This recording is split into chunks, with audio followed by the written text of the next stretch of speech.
was a baby, my dad put beer in my bottle to help me sleep at night. And when I started teething, he put Jack Daniels on my gums to help numb the pain. And that's how alcohol worked in my life for a really long time, until the day it stopped working. And then it came for my life. This is my story of how I went from active addiction to living in recovery.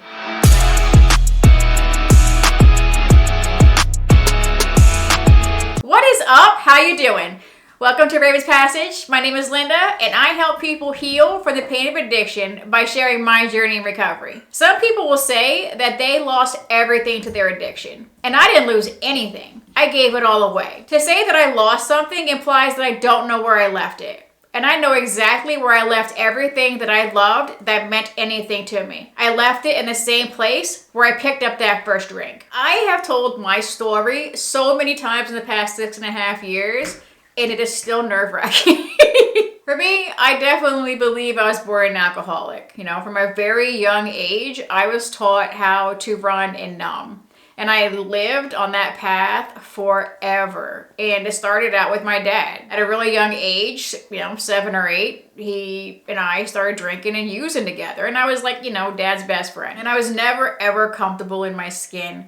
And I never felt good. And I don't ever remember feeling like a part of or secure or, like I belonged somewhere. I always just felt like I was on the outside looking in. And when I drank with my dad or smoked with my dad, I felt like I was a part of, and I felt like I was on the inside, and I felt like I mattered. And everything negative that I ever felt went away when I put something into my system. And that's how I lived for 4 decades. By the time I was 14, I'm in rehab. By the time I'm 16, it just continues to get worse. By the time I'm in my early 20s, I was definitely having periods of where I was using all of the time. And my use was a variety of different things. It was different drugs. It was forms of alcohol. It was just, if anything that I could put into my system that would take me out of reality, I wanted it. And I wanted more of it. That's how I lived forever and a day. I didn't like feeling uncomfortable. I didn't like feeling less than. I didn't like feeling anything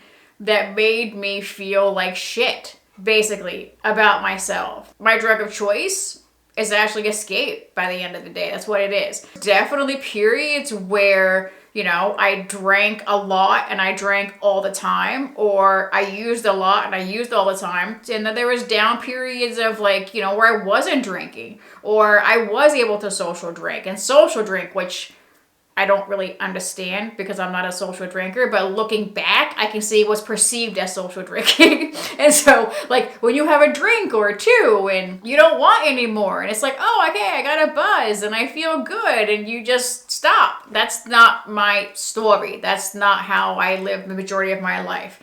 But there were those times, right? So I'm not an alcoholic because that's how I drink now. I'm fine. So up and down roller coaster throughout my life. There was always, a little or a lot or none or holy crap. You know what I mean? So that's just how it was. I always felt better when I used. If I was nervous about going somewhere, I'd smoke. I'm fine.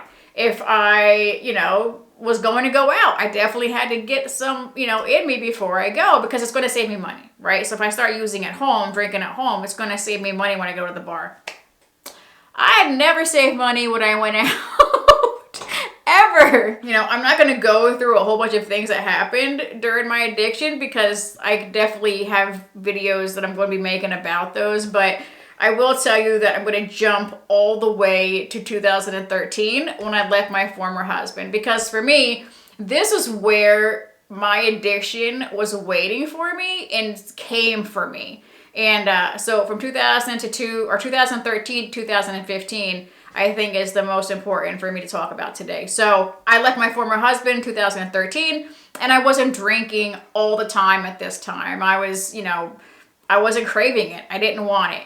And I was still smoking weed all the time. I even when I wasn't drinking or using something hard, I was always smoking. And so I was by myself for a couple months, and I met this guy, and I had no idea that my drinking was going to end up the way that it was. So it started out when I was with this guy that I wouldn't start drinking until 4 o'clock in the afternoon. Shortly after that, it would go to 2, and it would go to 12, and it would go to 10, and then it would go to like 9. And I'm drinking first thing in the morning, and I'm waking up in the middle of the night to pop a top to drink so I can go back to sleep. Yeah, so that's how it was for, a while. And it progressed to where I stopped having fun, and I just started getting angry.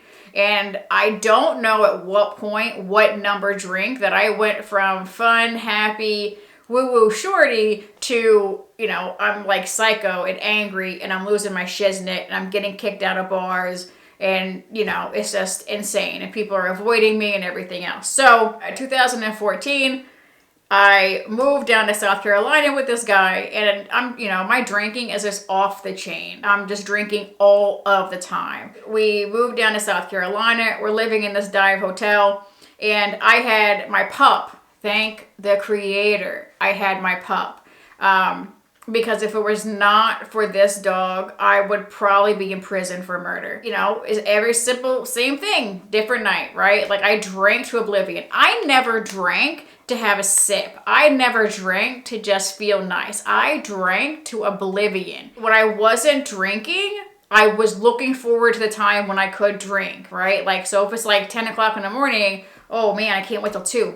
I can pick up a drink, right? So I was always obsessive and obsessing about when I could drink. And, so at this point in South Carolina in 2014, I'm drinking all the time. I'm hanging out with people that, drank like me, and provided for me when I didn't have money to get what I needed. But we were fighting the one night. He shoved me. I blacked out.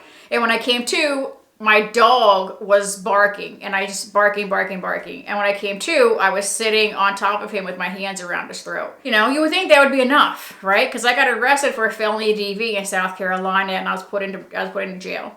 And I was facing 5 to 15 years. And same thing, typical, if you help me, if you get me out, I'll stop, like trying to bargain and beg a God or whatever that I didn't believe in, but I always, it was always good enough when I needed to get out of something. And I'm so blessed beyond measure that I got out of that. And that was supposed to have been my rock bottom. And that night I got out and I drank. And I drank, same thing, different day. And it just never changed from 2013 to 2015. And it was never any different. And so I moved to Rhode Island, and I was there for 6 months, and I was living with the, then boyfriend and his family. I'm not going to drink. Told his family I'm not going to drink. Of course, I pick up because I just wanted a beer. Like, I'll be fine. I'm just going to have one. And that had always been my intention, right? Like, if you gave me a lie detector test, I would have passed it because I was only going to have one. But the minute I got that taste in my mouth, I wanted more, and I wanted more, and I wanted more. And it was like this obsessive voice in my head that wouldn't shut off until I had more. Of course, I get kindly asked to leave from their home in 2014. January 2015, I'm in Missouri with my son. I had moved back there. I told him that I wasn't drinking. I always lied about my drinking, whether I told somebody I wasn't drinking or whether I told somebody how much I had to drink. I was always lying about my drinking. Always. The only time I think I was probably honest about my drinking was when I was bragging about how much I drank. So my oldest son didn't think I was drinking. And February 2015, we get an apartment. Now, we were going into this, and I was going to pay half the bills, and I started community college, and I was going to be good. Like, I was going to have these situations, and so therefore it was going to be better, and my drinking wasn't going to be the way that it was. And, in no time, I picked back up again. And I remember being at the store with my son, and I picked up a 6-pack, and he was like, "Mom, what are you doing? I thought you weren't drinking." And I said, "I'm not, kiddo. Like, I'm fine. It's just a 6-pack. Now, if you know or heard of an addict being like, "No, I'm fine, it's okay," that is the last words of every addict and alcoholic. Like, the famous last words. So that was February 2015. Within a couple weeks, maybe to a month, I get a phone call from my adopted brother, who had gotten sober, not too long before this, and had said, "Hey sis, I'm worried about you. You posted something on Facebook. I'm worried." And I couldn't tell you what I posted. I have no idea. I don't remember. But apparently it was something that caused worry. And I told him, "Yeah, I'm fine. I'm good, da da da da." And he had said, "There's this meeting that I go to at so-and-so place. My bike club goes there. You should check it out." Now, before I go any further, I want to say that this is how I got sober, and this is what works for me. And there are different ways that people get sober and stay sober. But for me, this is what works for me. So I'm not, telling you should do this, advocating. This is just my story. So, it's an Alcoholics Anonymous meeting. It's an AA meeting. And so I was like, yeah, I'll go. He's like, "You should go. You'll love it. It's awesome. Great people." That's how I got into my first AA meetings, because I was going to go to this meeting to get into a bike club. Because that's what I grew up around. That's the kind of life that my dad was in. So that's how I got to my first meeting. Prior to this, I was telling my oldest son, because he was saying to me that he was concerned about me drinking. And I was looking at AA meetings, but for whatever reason or another, I never followed through and went to one. But this time I'm going to go to a meeting because it's a bike club. So I walk in and people are like, "Hey, how you doing? What's going on? What's your name? Yada, yada." And it was this laughter and just craziness. And, it's just, I felt like, okay, I can hang out with these people, and I heard these crazy stories, and it was, it was great. So I got sober for 2 months, and I started a job where it was a bar restaurant. And the boss said to me, "Hey, shorty, I need you to try these microbrews, so you can suggest them to the guests." And I didn't know that I could say no. It didn't occur to me that I could say no. And so I was like, "Yeah, no problem." They're little shot glasses, right? So there's this much of alcohol. That's not even enough to get me started. But that was enough to, kick back in for my drinking. So I relapsed and I drank again for a short amount of time. I walked back into the meeting one day, told them I relapsed, got sober again. I'd be sober again for a couple months, and in this time, people were saying to me, "Hey, shorty, call me before you drink. If you want to drink, call me." You know what I mean? If you want to drink, call me. I'll go out with you, and just giving me all kinds of suggestions. And I always thought it was the stupidest freaking thing that people were like, "Call me if you want to drink." Why would I call you if I want to drink? That makes no sense to me. Now I know why now. So, which I'll get into another video. But, one of the things that people were talking about higher power and, this and that and the third, and I was not hearing it. I did this pick and choose with, how I'm going to stay sober. I'll do this, but I'm not going to do that. And I'm not going to do that, but I'll do this. I definitely wasn't going to do a higher power. And there was nothing bigger and better and badder than me. You know what I mean? I was shorty, I'm 10 foot tall, and I'm bulletproof. So you may need something bigger than you, but I don't. I'm sober for 2 months, and I go back out again, and I pick up again, and I go back into the meeting. And it never got better. My relapses that I had were not good. And I'm not going to get into that in this video either. I actually have a video coming up where I talk about my relapses, but it was getting bad. You know what I mean? Every time I went back out, it was getting worse. I go back into the meeting, tell them I relapsed again, and I might have stopped drinking for probably a week or so. I don't really remember. But, I was drinking. I was drinking and going to meetings, honestly. It was bad. It got really, really bad. And September 18th of 2015, I had asked my oldest son for $1 because I wanted to go get a beer, and I was scrounging up change and money to be able to find something to drink. And he had told me no. And I got angry and we got into an argument. And I had dealt with a lot of shame and guilt around this incident because I had never talked to my kids the way I talked to my son that night. And I left. And I couldn't tell you where I went because I was drunk. And I have no idea where I went, what I did, but I made it home somehow safe that night. When I came to the next morning, I had seen that he had posted something on Facebook to the effect of, "Please pray for my mom.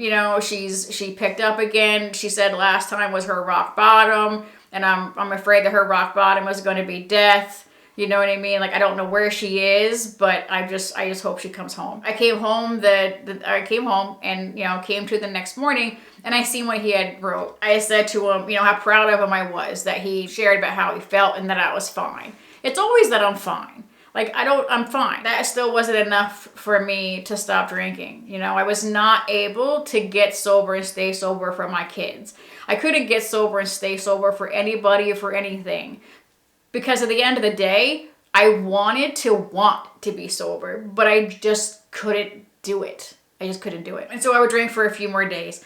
And September 23rd, at night, same thing, different day. I'm shoving alcohol in my face as quick as I can, to get obliterated as quick as I can. And it's just not working. I had music in my ears, this self-loathing freaking shiznit. It was just, sobbing and, yeah. So, and I'm like, how did I get here? What the hell has my life become? You know what I mean? And by this time, my son is not talking to me. He's not talking to me. He's walking in the apartment. He's going right past me. I looked over to my nightstand and I had seen, the razor. And I don't know where the hell this razor came from, but there was a razor there. I passed out self-harming. And when I came to the next day, I went to get out of bed and I was just like, oh my God, I was in so much pain. And I looked and I seen the damage that I had done to myself. And I looked at my bed and, my bed's a mess. And I'm just, what in the F? Like, how did I get here? Like, how did I get here? I went to stand up and I collapsed. I ended up on my knees and I'm screaming at the top of my lungs.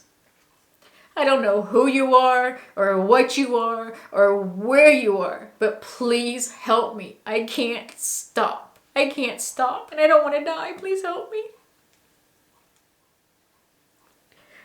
I was just, and I just, I'm just curled up and I felt like my room had lit up with like this really bright light and I felt like it was like a blanket being wrapped around me. And this very well could have been my delusional freaking hallucinogenic drunkenness, but this is what I know happened. And so, I felt like this warm blanket was around me and I heard the words, I am here, like right here in my ear. And for the first time in my life, I felt hope and I felt like I wasn't alone. And so I got up and I walked over to my son's room and I knocked on his door. And he opened up his door and he looked down at me and he was like, what? And I said, Boo, can you help me? I need help. Can you take me to a meeting? And I said, are you done, Ma? Have you had enough? Are you done? And I said, yes, baby, I'm done. Please help me. Can you please take me to a meeting? I need help. And so, he took me to the meeting. I don't remember getting in the car or anything.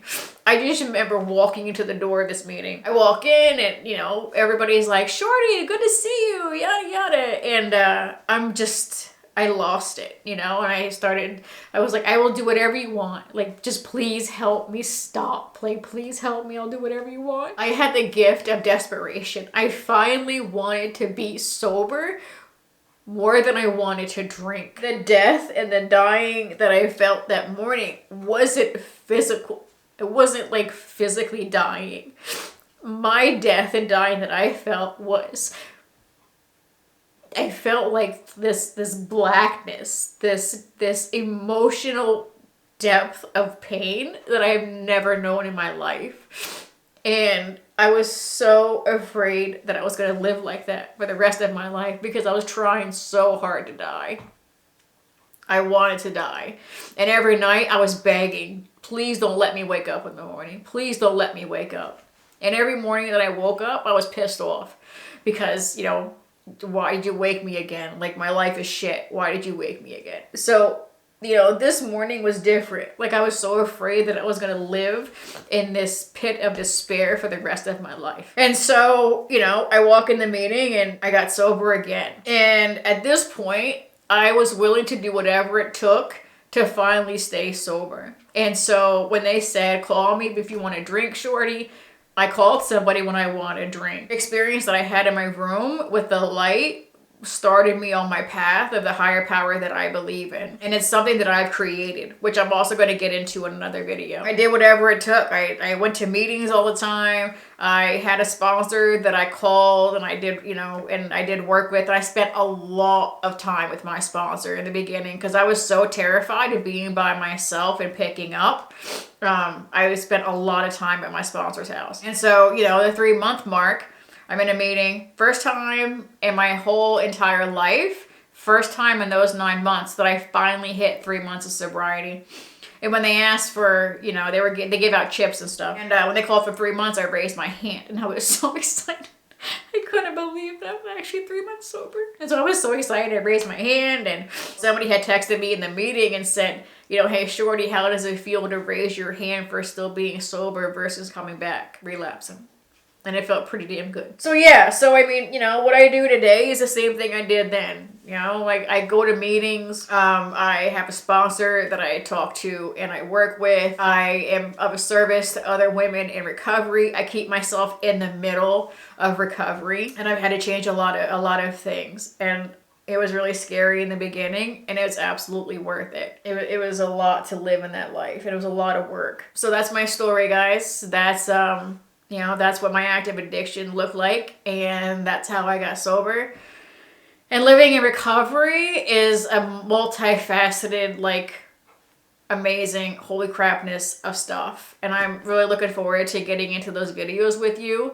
Let me know in the comments below what your thoughts are. Have you been here? Are you struggling? Do you know what this is like? Please let me know in the comments below. I would absolutely love to talk to you about the stuff. I'm all about interaction and connection and learning from others, and I am definitely more than happy to share my life with you. So let me know in the comments below if this video was helpful to you. If you could please show the like button some love, I would absolutely appreciate that. In doing so, it'll get around YouTube some more and it'll reach more people that will benefit from hanging out here with us. So I would absolutely appreciate if you do that. Thank you so much. Most importantly of all, I want you to remember that you are worthy, you are loved, and you are enough. Until next time, my lovelies, we'll talk soon. Bye.